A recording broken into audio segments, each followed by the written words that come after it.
To take a minute to tell you about how Jesus changed my life. I was born to be a Christian. I grew up in a very religious household and attended church every weekend.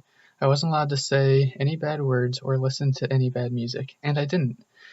In my junior year of high school, I suffered a knee injury that would take me away from all of my comforts and my crutches for a few months. See, I found my identity in sports and what my athletic abilities could do for me and my reputation. With these things removed from my life, I found myself frustrated with God and trying to figure out why He would do something like this to me.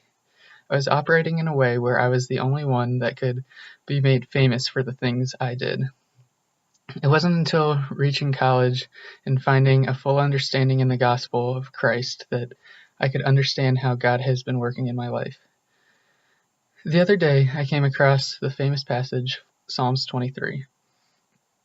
It talks about how God leads us to quiet waters and green grasses. This is how I like to imagine God, but it's only half a truth.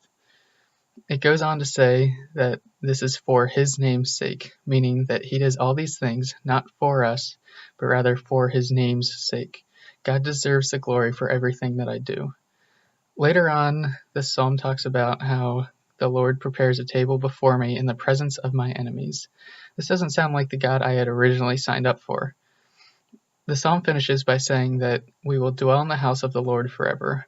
While doing good things, the purpose behind these actions have to be to make God's name greater. What I've learned is that God isn't some genie in a bottle that will only bring me to green grasses. If I'm going to follow Jesus, He's going to take me to the ends of the earth through trials and doubts, but ultimately I will dwell in the house of the Lord forever. My life has changed from toil to delivered, and that's my 180 difference.